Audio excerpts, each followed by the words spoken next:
a way out. The cactus. For what felt like an eternity we tried to communicate with our hands whenever we could between gripping the cacti. Evening was coming and things didn't get better. The blood that pooled still the bases of the cacti was being sniffed and lapped at by the beast. Looking at the huge eyes and dark body, I figured this thing would fuck us once it got dark. We are able to communicate to each other that we needed to bolt for the rainforested area we came from. We could climb the trees and stay there till the thing moved on. Maybe sensing our desperation, the creature moved behind some rocks. Only after writing the journal did I realize it was peeping for an ambush. Anne told me later that it was still in view for her, and it was focusing on me. With the deepest breath of my life we dropped from the cacti and bolted for the tree line. The monstrous form of the creature leaped from the rocks and gave chase. Like it was fucking with us, it stayed just out of reach. About 100 feet from the tree line the creature seemed to be over with playing with us. It lunged at me. It let out that raspy roar I remembered from the night before as it closed in. Max, being a fucking bro, threw his machete at the thing, grazing its face. It seemed like this save brought us enough time, but at the same time Anne lost her footing and fucked up her ankle. The roar startled her. Max threw one of her arms over her shoulder, and after being saved I rushed over to help. Andre was well into a tree already as we dragged her to the tree line. The thing followed but kept some distance. We dragged her up a huge avocado tree, or maybe we were next to an avocado tree.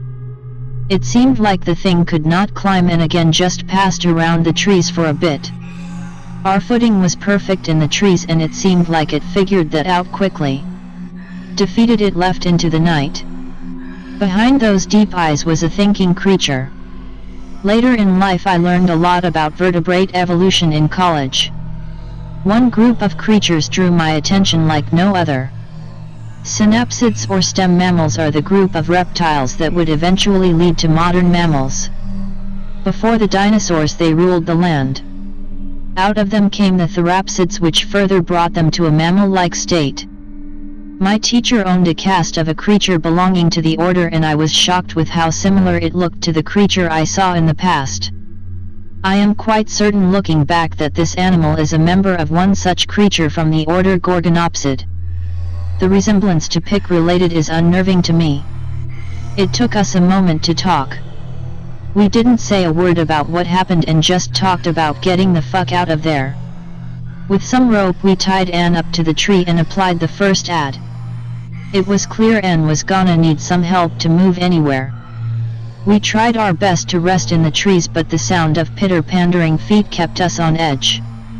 While it seemed to come from much smaller creatures, it was clear there was more than one out there. My heart dropped as I heard the sound of cracking. The only thing I could compare it to was the sounds from a video of an alligator eating a turtle. What was going on out there probably wasn't too different. Further up the mountain we could see fire and hear gunshots. Andre muttered we should need go up to it. We agreed, but would wait till next morning.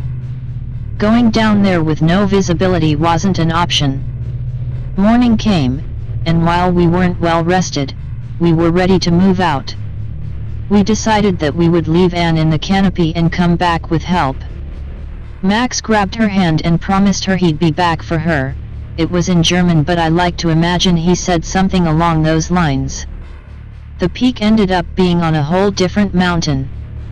By midday it became clear that it would get dark before we got there. Evening came and we ascended the mountain. We were sent into a panic as we heard the sound of dogs behind us. The brush was being disturbed violently enough for us to hear it a ways back. Our spring of activity also sent a more nearby patch of foliage into risking fit as well. The mountainside became so steep we ended up crawling on our hands and feet. We shot through the tree line onto flattened land. We were quickly noticed by the various dogs chained to trees which barked their alarms. Any one of those things would have fucked us up. The locals crawled out their shacks, kicking glass bottles out of their way as they moved towards us. They were carrying weapons, which at least in the moment seemed natural since we just barged into their little town in the night. One with a bat walked up to us and shouted something in Spanish at us. I'm not sure about Max, but I was at least not in a state to understand Spanish in the moment. Whatever he said though made Andre's face pale. The two seemed to argue in Spanish for a moment before Andre motioned his hands at Max and I. I was just beginning to adjust and I was pretty sure he was selling us out. Out of nowhere the man smashed the bat on Andre's head. Without a second thought, Max and I threw ourselves down the mountain through the tree line. The sound of firearm going off and the dogs bolting got us back on our feet from the fall and running. The commotion of us moving through the brush and the dogs now barreling down the mountain drew out an animal that was probably following us up the mountain. It was another one of those black things, but much smaller than the one that chased us. Coming out into the open between us and the dogs, it was mauled instantly. I almost felt bad as I glanced back at it in the moment. Even though the sounds of gunfire didn't stop, the dogs seemed preoccupied. Yet again I was saved by chance. We ran through the night on high alert, picking fruit when we passed them. By late morning we managed to return to where we left Anne. After explaining the situation to Anne, we were stumped. It seemed like the only way to get out of this was to beeline to Puerto Villamil. Before we left though, we needed to rest. For some reason we thought we should go back for Andre. With Anne the way she was and Max kinda saving my ass, I told them to go while I went back. I think deep down my pride had something to prove. I would leave after them so I could rest a bit more, but the moment the two of them started moving, the big black creature appeared again. I threw a rock at it, hitting it in its big eye. With a snarl it jumped in the other direction. I hopped out of the tree I was in and made a shitload of noise. I hope I seemed selfless cause I was about to pee myself away running from those Germans. I made my way back towards that settlement we were chased out of. I got to the point where we heard the dogs the last time and saw some disturbance a bit off the path. I thought it would be some stupid horror movie shit to go over there, but I needed to see. In the center of some torn up plants was the body of the big pit bull that seemed to lead the pack that attacked us before. The massive dog was partially eaten, but the black strips of flesh on the ground and dangling from what was left of its mouth showed it for sure put up a good fight. The scene was enough to make me reconsider my plans and instead try to move towards Puerto Villamil too. I got high enough to spot where I needed to go. There was a mangrove forest / swamp between me and Puerto Villamil I could cut through to get there. I spent the rest of that day in a half jog. There was enough solid ground between the wet patches of swamp and mangrove trees to keep a comfortable pace. Night came and passed and I hadn't an issue. Feeling home free, I slowed my pace enough to watch some of the birds, the reason I was on the island to begin with. Morning passed and I could see the wailing wall I passed so many nights ago. I was almost in a daze looking at a group of flamingos in the swampy water when out of nowhere they jumped into flight. Startled myself, I saw the creature coming towards me through the mangrove. I jumped into the water hoping it wouldn't follow. My brain moving in overdrive realized how dumb of an idea that was as soon as I hit the water. This thing's tail looked like something you'd see on an alligator, and what kinda animal living on an island can't swim? I grabbed for a vine to pull myself out of the swamp. The water must not have been that deep because as I pulled myself up on the other side it just ran right through the water. The webs on mangrove vines made moving difficult for both of us. I managed to stay ahead thanks to being smaller, but I had to be careful not to corner myself. The chase didn't last more than 30 seconds before I managed to start hitting dead ends. Hearing its galope behind me closen, I pulled out my machete and swatted the thing with it.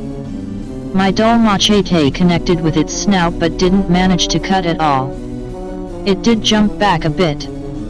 I tried to pull some vines between myself and it, but with one bite it managed to ripe the wooden vines enough for it to pass without a problem. I knew I couldn't fight this thing before, but that moment really hammered it in for me. Somewhere along my phone fell into the swamp. RIP penguin pictures. Again I was at a dead end. The vines were much thicker here and I was cornered.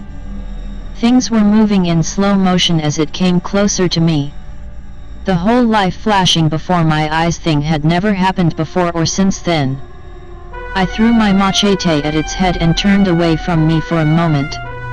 Out of pure reflex from 15 years of wrestling, like taking a shot, grabbed its front leg and threw myself by the thing.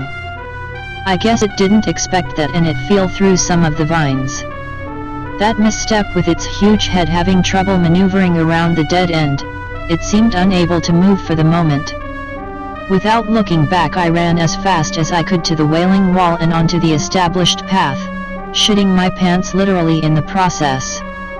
I didn't see those things ever again after that and I meet up with the Germans who beat me there. For the last 2 days we had on the island till our boats arrived. We just spent the time sitting around reflecting what had happened. We went to the police on the island, but they seemed completely disinterested and kicked us out of the station. I never saw Andre again, but I suspect his story didn't end on that island. If it did though, plenty of people fall to their deaths on those islands, and he may have just been written off as one of those. I eventually returned back to the States, and still keep in contact with Max. This was by far the most messed up stuff I ever had to deal with in my life, but looking back now I just feel bad about those things. They were just trying to live as they had been on those islands before we came. I'd like to go back one day and try to find them again, when I am more properly prepared. All these pictures are things I or my friends took, so while they are authentic, they weren't taken during this ordeal. I enjoyed writing out this again, and I hope you guys found it interesting. What happened with the girl? She was with Max. She was treated at a hospital on San Cristobal. It wasn't all that bad, just a spang. For the photos from the Galapagos, check link in the description.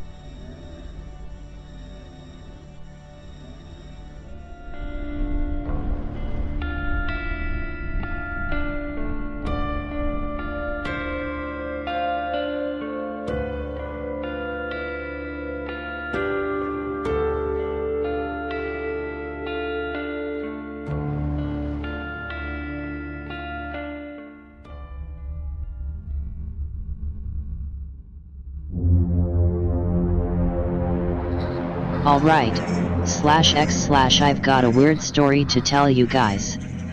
I don't come to this board often at all, but this seems like the right place. Be me. Serving in prison for street racing, yet I know it's fucking stupid. I did it once after getting pressured by my friend. Got caught immediately. 2 months in, get a new cellmate. Nice enough guy but scared of everything, mumbled to himself. Get to know him, turns out he's a paranoid schizophrenic. Wakes up screaming some nights. Tells me about his delusions, he knows he's fucked up. Delusions. I'm not fucking crazy. I see those eyes every time I close my eyes. I'm never gonna unsee that red light. Starts rambling about how they come